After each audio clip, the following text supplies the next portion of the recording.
एक हरे भरे वन में नदी किनारे हाथियों का एक समूह रहता था, जिसका मुखिया चतुर्दंत नामक हाथी था।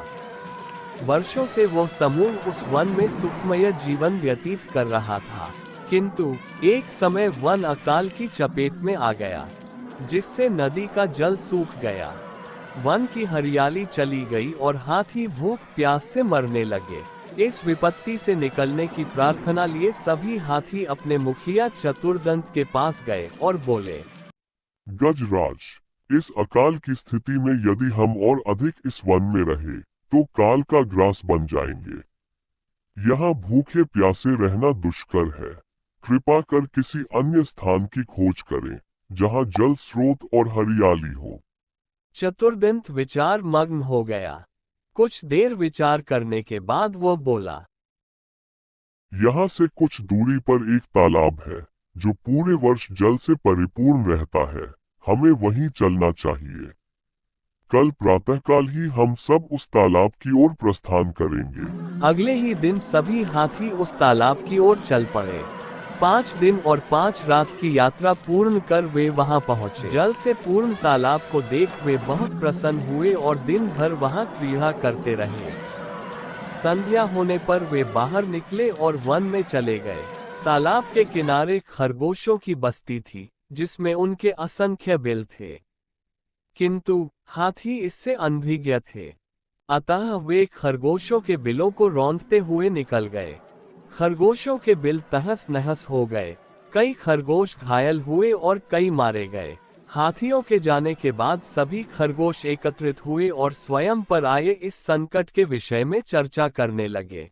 एक खरगोश बोला, हाथियों का समूह प्रतिदिन जल के लिए तालाब में आया करेगा। ऐसे में हमारा यहाँ रहना प्राणघातक होगा। वे हमारे बिलों के साथ हमें भी रौंद देंगे। हम में से कोई भी नहीं बचेगा।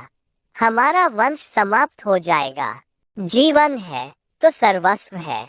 जीवन रक्षा के लिए जो संभव हो हमें करना चाहिए। परिस्थिति कहती है कि हमें जीवन रक्षा के लिए तत्काल इस स्थान को छोड़कर अन्यत्र प्रस्थान करना चाहिए। खरगोश अपनी भूमि छोड़कर अन्यत्र जाने के विचार से दुखी थे।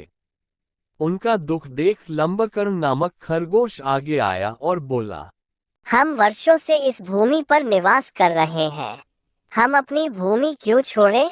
इस भूमि पर हमारा अधिकार है। हमें हाथियों से बात कर उन्हें यहाँ आने से रोकना चाहिए। किंतु उनसे कौन बात करेगा? कौन उन्हें समझाएगा?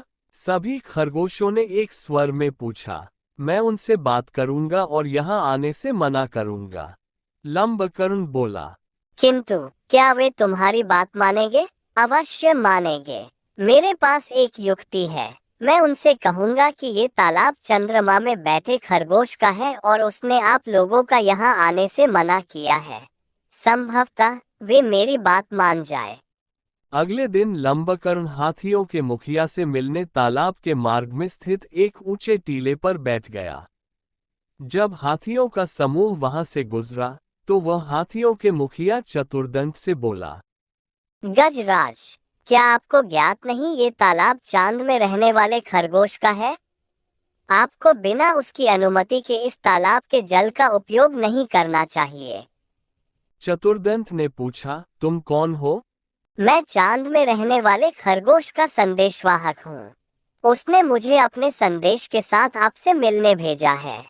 संदेश है कि इस पवित्र तालाब में चंद्रदेव का वास है, इसलिए तुम लोग इसके जल का उपयोग नहीं कर सकते। मैं कैसे मान लूं कि यह तालाब चंद्रदेव का है? जब तुम मुझे तालाब में चंद्रदेव के दर्शन कराओगे तभी मैं ये बात मानूंगा और अपने दल को यहाँ आने से रोकूंगा। चलो मेरे साथ और स्वयं देख लो, कहकर लंबकर्ण चतुर्दंत को तालाब के किनारे ले गया। उस समय तालाब में चांद की छाया पड़ रही थी। लंबकर्ण चतुर्दंत को वह छाया दिखाते हुए बोला, गजराज, देखो तालाब में चांद का वास है। अब तो मेरी बात मान लो। चांद की छाया को चंद्रदेव समझकर चतुर्दंत ने उसे प्रणाम किया और वहां से लौट गया। उसके बाद उस तालाब में हाथियों का समूह कभी नहीं आया। सीख, बुद्धिमानी से किसी भी समस्या का समाधान किया जा सकता है।